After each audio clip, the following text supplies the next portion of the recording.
ಕೂದಲು ಜಾಸ್ತಿಯಾಗಿ ಉದುರುತ್ತಾ ಇದೆಯಾ? ಏನೇ ಮಾಡಿದ್ರೂ ಕೂದಲು ಬೆಳೀತಾ ಇಲ್ವಾ? ಡ್ಯಾಂಡ್ರಫಿನ ಸಮಸ್ಯೆ ಇದ್ರೂ ಕೂಡ ಕಡಿಮೆಯಾಗುತ್ತೆ ಮತ್ತು ತಲೆಯಲ್ಲಿ ಇಚ್ಚಿಂಗ್ ಇದ್ರೂ ಕೂಡ ಕಡಿಮೆಯಾಗುತ್ತೆ. ಈ ಹೇರ್ ಆಯಿಲ್‌ನ ಬಳಸೋದ್ರಿಂದ ತುಂಬ ಚೆನ್ನಾಗಿ ಕೂದಲು ಬೆಳೆಯುತ್ತೆ. ಕೂದಲು ಇವಾಗ ಮುಂದುಗಡೆ ಕೂದಲೇ ಇರಲ್ಲ ಅಂಥವ್ರಿಗಂತೂ ತುಂಬ ಚೆನ್ನಾಗಿ ವರ್ಕ್ ಆಗುತ್ತೆ ಈ ಹೇರ್ ಆಯಿಲು. ಮೊದಲಿಗೆ ಶುಂಠಿ ತೊಗೊಂಡಿದ್ದೀನಿ. ಶುಂಠಿ ಬಳಸೋದ್ರಿಂದ ನಿಮಗೆ ಹೇರ್ ಫಾಲ್ ಕಡಿಮೆ ಆಗುತ್ತೆ. ತಲೆಯಲ್ಲಿ ಇಚ್ಚಿಂಗ್ ಇದ್ರೂ ಕಡಿಮೆ ಆಗುತ್ತೆ. ಕೂದಲು ಚೆನ್ನಾಗಿ ಬೆಳೆಯಲು ಸಹಾಯ ಮಾಡುತ್ತೆ ಮತ್ತು ಕೂದಲಿನ ಬುಡ ಸ್ಟ್ರಾಂಗ್ ಆಗುತ್ತೆ.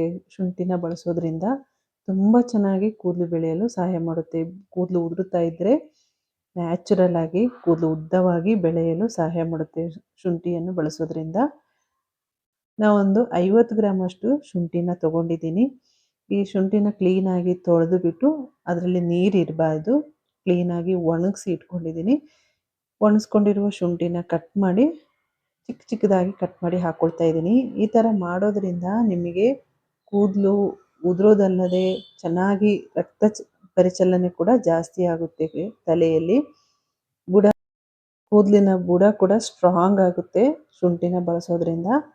ತುಂಬ ಚೆನ್ನಾಗಿ ವರ್ಕ್ ಆಗುತ್ತೆ. ಇವಾಗ ಕೂದಲು ಜಾಸ್ತಿ ಉದುರುತ್ತಾ ಇದೆ ಅಂತ ಏನೇ ಮಾಡಿದ್ರೂ ಕಡಿಮೆ ಆಗ್ತಿಲ್ಲ ಅಂದರೆ ಈ ಥರ ಒಂದ್ಸರಿ ಟ್ರೈ ಮಾಡಿ ನೋಡಿ, ನಿಮಗೆ ತುಂಬ ಚೆನ್ನಾಗಿ ವರ್ಕ್ ಆಗುತ್ತೆ. ಶುಂಠಿನ ಕಟ್ ಮಾಡಿಕೊಂಡು ಒಂದು ಮಿಕ್ಸಿ ಜಾರಿಗೆ ಹಾಕ್ಕೊಳ್ತಾ ಇದ್ದೀನಿ. ನೀವು ಈ ಹೇರ್ ಆಯಿಲ್‌ನ ರೆಡಿ ಮಾಡಿ ಇಟ್ಕೋಬೋದು. ಅದ್ರ ಜೊತೆಗೆ 1 ಹಿಡಿಯಷ್ಟು ಕರಿಬೇವಿನ ಸೊಪ್ಪನ್ನು ತೊಗೊಂಡಿದ್ದೀನಿ. ಕರಿಬೇವಿನ ಸೊಪ್ಪನ್ನು ಹಾಕ್ಕೊಳ್ಳೋದ್ರಿಂದನೂ ಕೂದಲು ಚೆನ್ನಾಗಿ ಬೆಳೆಯುತ್ತೆ, ಉದ್ದವಾಗಿ ದಪ್ಪವಾಗಿ ಕಪ್ಪಾಗಿ ಬೆಳೆಯಲು ಸಹಾಯ ಮಾಡುತ್ತೆ ಕರಿಬೇವಿನ ಸೊಪ್ಪನ್ನ ಬಳಸೋದ್ರಿಂದ. ಕರಿಬೇವಿನ ಸೊಪ್ಪನ್ನ ಫಸ್ಟು ಕ್ಲೀನಾಗಿ ತೊಳೆದುಬಿಟ್ಟು ಇದರಲ್ಲಿ ಕೂಡ ನೀರಿರಬಾರ್ದು, ಕ್ಲೀನಾಗಿ ಡ್ರೈ ಮಾಡ್ಕೊಂಡಿದ್ದೀನಿ. ಈ ಥರ ಬಿಡಿಸ್ಬಿಟ್ಟು ಶುಂಠಿ ಜೊತೆನೇ ಹಾಕ್ಕೋಬೇಕು. ಈ ಥರ ಮಾಡೋದ್ರಿಂದ ನಿಮಗೆ ಯಾವುದೇ ಸೈಡ್ ಎಫೆಕ್ಟ್ ಆಗೋದಿಲ್ಲ. ಇದನ್ನು ಮಕ್ಕಳು ಕೂಡ ಬಳಸ್ಬೋದು. ಮಕ್ಕಳಲ್ಲಿ ಕೂಡ ಹೇರ್ ಫಾಲಿನ ಸಮಸ್ಯೆ ಜಾಸ್ತಿ ಇದ್ದರೆ ಮಕ್ಕಳು ಕೂಡ ಬಳಸ್ಬೋದು. 10 ವರ್ಷದ ಮೇಲ್ಪಟ್ಟ ಮಕ್ಕಳು ಕೂಡ ಬಳಸ್ಬೋದು. ಇವಾಗ ಕೋಕೋನಟ್ ಆಯಿಲ್‌ನ ಬಳಸ್ತಾ ಇದ್ದೀನಿ. ನೀವು ಮನೆಯಲ್ಲೇ ರೆಡಿ ಮಾಡ್ಕೊಂಡಿರುವ ಕೋಕೋನಟ್ ಆಯಿಲ್‌ನ ಕೂಡ ಬಳಸ್ಬೋದು. ಈ ಶುಂಠಿ ಜೊತೆನೇ ನಾನು ಕೋಕೋನಟ್ ಆಯಿಲ್‌ನ ಹಾಕ್ಕೊಂಡು ನೈಸಾಗಿ ರುಬ್ಕೊಳ್ತಾ ಇದ್ದೀನಿ. ನೈಸಾಗಿ ರುಬ್ಕೋಬೇಕು. 3 ಐಟಮ್ಸ್ ಹಾಕು. ತುಂಬ ಚೆನ್ನಾಗಿ ಕೂದಲು ಬೆಳೆಯುತ್ತೆ. ಕೂದಲು ಉದುರೋ ಸಮಸ್ಯೆನೂ ಕಡಿಮೆ ಆಗುತ್ತೆ. ನಿಮಗೆ 3 ದಿವಸದಲ್ಲಿ ಗೊತ್ತಾಗುತ್ತೆ. ಈ ಥರ ಎಣ್ಣೆ ಕಾಯಿಸ್ಬಿಟ್ಟು ಹಾಕ್ಕೊಳ್ಳೋದ್ರಿಂದ. ಒಂದು ಪಾತ್ರೆಗೆ ಹಾಕ್ಕೊಳ್ತಾ ಇದ್ದೀನಿ ರುಬ್ಕೊಂಡಿರುವ ಶುಂಠಿ ಪೇಸ್ಟನ್ನ. ಶುಂಠಿ ಮತ್ತು ಕರಿಬೇವಿನ ಸೊಪ್ಪನ್ನ ನೈಸಾಗಿ ರುಬ್ಕೋಬೇಕು. ನೈಸಾಗಿ ರುಬ್ಕೊಂಡಿರುವ ಪೇಸ್ಟನ್ನ ಒಂದು ಪಾತ್ರೆಗೆ ಹಾಕ್ಕೊಂಡು ಇದನ್ನು ತುಂಬ ಹೊತ್ತು ಕುದಿಸ್ಕೋಬಾರ್ದು. ಮೀಡಿಯಮ್ ಉರಿಯಲ್ಲಿ ಒಂದು 10 ನಿಮಿಷ ಕುದಿಸ್ಕೊಂಡ್ರೆ ಸಾಕು. ಆವಾಗ ಒಳ್ಳೆ ಒಂದು ಕಲರ್ ಬರುತ್ತೆ, ಒಳ್ಳೆ ಒಂದು ಘಮ ಕೊಡುತ್ತೆ. ಮತ್ತು ಇದನ್ನು ಹೇರಿಗೆ ಬಳಸೋದ್ರಿಂದ ಇಚ್ಚಿಂಗಿನ ಸಮಸ್ಯೆ ಕೂಡ ಕಡಿಮೆ ಆಗುತ್ತೆ ತಲೆಯಲ್ಲಿ. ತಲೆ ಹೊಟ್ಟಿನ ಸಮಸ್ಯೆ ಕೂಡ ಕಡಿಮೆ ಆಗುತ್ತೆ. ಇದನ್ನು ವಾರದಲ್ಲಿ 3 ಸರಿ ಬಳಸ್ತಾ ಬನ್ನಿ. ಈ ಎಣ್ಣೆನ ನ್ಯಾಚುರಲ್ ಆಗಿ ಕೂದಲು ಬೆಳೆಯಲು ಕೂಡ ಸಹಾಯ ಮಾಡುತ್ತೆ. ಕೂದಲು ಜಾಸ್ತಿಯಾಗಿ ಉದುರ್ತಾ ಇದ್ರೂ ಕೂಡ ಕಡಿಮೆ ಆಗುತ್ತೆ, ಕಂಟ್ರೋಲ್ ಆಗುತ್ತೆ. ಇದನ್ನು ಒಂದು 10 ನಿಮಿಷ ಕುದಿಸ್ಕೋಬೇಕು.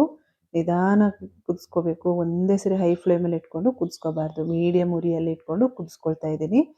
ಇದು ಸ್ವಲ್ಪ ಕಲರ್ ಚೇಂಜ್ ಆದರೆ ಸಾಕು. ಜಾಸ್ತಿಯಾಗಿ ಕಪ್ಪಾಗಬೇಕು ಅಂತನಿಲ್ಲ. ಜಾಸ್ತಿ ಕಪ್ಪಾದರೂ ಕೂಡ ಚೆನ್ನಾಗಿರಲ್ಲ ಎಣ್ಣೆ.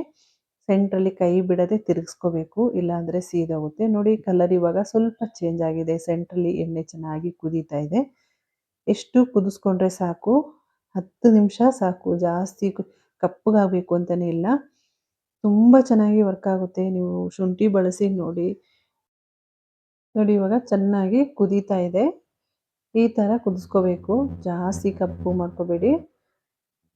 ಮೀಡಿಯಮ್ ಉರಿಯಲ್ಲಿ ಇಟ್ಕೊಂಡೆ ಕುದಿಸ್ಕೋಬೇಕು. ಒಂದೇ ಸರಿ ಹೈ ಫ್ಲೇಮಲ್ಲಿ ಇಟ್ಕೊಂಡು ಕುದಿಸ್ಕೋಬಾರ್ದು. ಇವಾಗ ಸ್ಟವ್ನ ಆಫ್ ಮಾಡ್ಕೊಂಡಿದ್ದೀನಿ. ಇದು ಎಣ್ಣೆ ನಿಮಗೆ ಸಪ್ರೇಟ್ ಆಗಬೇಕು ಅಂತಲೇ ಇಲ್ಲ. ಹಾಗೆಯೇ ತಣ್ಣಗಾದ್ಮೇಲೆ ಇದನ್ನು ಫಿಲ್ಟ್ರ್ ಮಾಡ್ಕೊಳ್ತಾ ಇದ್ದೀನಿ. ಒಂದು ಬಟ್ಟೆಯಿಂದ ಫಿಲ್ಟ್ರ್ ಮಾಡ್ಕೋಬೇಕು. ಇಲ್ಲ ನೀವು ಸ್ಟೈನರಲ್ಲಿ ಕೂಡ ಆದ್ರೂ ಮಾಡ್ಕೋಬೋದು. ನಿಮಗೆ ಯಾವುದ್ರಲ್ಲಿ ಈಸಿ ಆಗುತ್ತೋ ಅದರಲ್ಲಿ ಫಿಲ್ಟ್ರ್ ಮಾಡಿಕೊಂಡು ಈ ಎಣ್ಣೆನ ಸ್ಟೋರ್ ಮಾಡಿ ಇಟ್ಕೋಬೋದು. ಈ ಥರ ಬಳಸ್ತಾ ಬನ್ನಿ. ಈ ಥರ ಎಣ್ಣೆನ ಮಾಡಿಬಿಟ್ಟು ನಿಮಗೆ ಮನೇಲೇ ಎಲ್ಲ ಐಟಮ್ ಇದ್ದೇ ಇರುತ್ತೆ ಸಾಮಾನ್ಯ. ನಾವು ಹಾಗೆ ಕೊಬ್ಬರಿ ಎಣ್ಣೆ ಬಳಸ್ತೀವಿ. ಈ ಥರ ಮಾಡಿ ಬಳಸೋದ್ರಿಂದ ಕೂದಲು ಕೂಡ ಚೆನ್ನಾಗಿ ಬೆಳೆಯುತ್ತೆ. ಕೂದಲು ಉದುರುತ್ತಾ ಇದೆ ಅಂತ ಹೇಳಿದ್ರೆ ಕೂದಲು ಉದುರೋ ಸಮಸ್ಯೆ ಕೂಡ ಕಡಿಮೆ ಆಗುತ್ತೆ. ನೋಡ್ತಾ ಇರ್ಬೋದು ಕಲರ್ ಕೂಡ ಎಷ್ಟು ಚೆನ್ನಾಗಿದೆ ಅಂತ. ಹಾಗೆಯೇ ತಲೆ ಕೂದಲು ಕೂಡ ಚೆನ್ನಾಗಿ ಬೆಳೆಯುತ್ತೆ. ಇದನ್ನು ನೀವು ಸ್ನಾನಕ್ಕಿಂತ ಮುಂಚೆ 1-2 ಗಂಟೆ ಮುಂಚೆ ಅಪ್ಲೈ ಮಾಡಿಬಿಟ್ಟು ಆಮೇಲೆ ಹೇರ್‌ನ ಕ್ಲೀನಾಗಿ ವಾಶ್ ಮಾಡ್ಕೊಳ್ಳಿ. ವಾರದಲ್ಲಿ 3 ಸರಿ ಮಾಡ್ತಾ ಬನ್ನಿ. ನಿಮಗೆ ಖಂಡಿತವಾಗ್ಲೂ ಹೇರ್ ಫಾಲ್‌ನ ಸಮಸ್ಯೆ ಕಡಿಮೆ ಆಗುತ್ತೆ. ಡ್ಯಾಂಡ್ರಫಿನ ಸಮಸ್ಯೆ ಕಡಿಮೆ ಆಗುತ್ತೆ. ತಲೆಯಲ್ಲಿ ಇಚ್ಚಿಂಗ್ ಇದ್ರೂ ಕೂಡ ಕಡಿಮೆ ಆಗುತ್ತೆ. ಇವಾಗ ಚೆನ್ನಾಗಿ ಫಿಲ್ಟರ್ ಮಾಡಿ ಒಂದು ಬಾಟ್ಲಿಗೆ ಸ್ಟೋರ್ ಮಾಡಿ ಇಟ್ಕೊಳ್ತಾ ಇದ್ದೀನಿ. ಇದನ್ನು ನೀವು ಎಷ್ಟು ದಿವಸ ಆದ್ರೂ ಇಟ್ಕೋಬೋದು. ತುಂಬ ಚೆನ್ನಾಗಿ ವರ್ಕ್ ಆಗುತ್ತೆ. ಒಂದ್ಸರಿ ಟ್ರೈ ಮಾಡಿ ನೋಡಿ. ಹೇಗೆ ಬಂತಂತ ಕಮೆಂಟಲ್ಲಿ ತಿಳಿಸಿ. ಇದನ್ನು ವಾರದಲ್ಲಿ 3 ಸರಿ ಬಳಸಲೇಬೇಕು. ಇಲ್ಲಾಂದರೆ ನಿಮಗೆ ಹೇರ್ ಫಾಲು ಕಡಿಮೆ ಆಗಲ್ಲ. ಹೇರ್ ಗ್ರೋತ್ ಕೂಡ ಚೆನ್ನಾಗಾಗುತ್ತೆ. ಹೇರ್ ಫಾಲ್ ಕಡಿಮೆ ಆಗಿಬಿಟ್ಟು ಹೇರ್ ಗ್ರೋತು ಚೆನ್ನಾಗಾಗುತ್ತೆ ಈ ಆಯಿಲ್‌ನ ಬಳಸೋದ್ರಿಂದ. ಈ ಹೇರ್ ಆಯಿಲ್‌ನ ಬಳಸಿ ನೋಡಿ, ಮತ್ತೆ ಬೇರೆ ಯಾವುದೇ ಆಯಿಲ್‌ನ ಬಳಸಲ್ಲ. ಅಷ್ಟು ಚೆನ್ನಾಗಿರುತ್ತೆ. ಈ ವಿಡಿಯೋ ಇಷ್ಟ ಆಗಿದ್ರೆ ಲೈಕ್, ಶೇರ್, ಸಬ್ಸ್ಕ್ರೈಬ್ ಮಾಡ್ಕೊಳ್ಳಿ. ಅಲ್ಲೇ ಪಕ್ಕದಲ್ಲಿರುವ ಬೆಲ್ ಐಕಾನ್ನ ಕ್ಲಿಕ್ ಮಾಡಿ.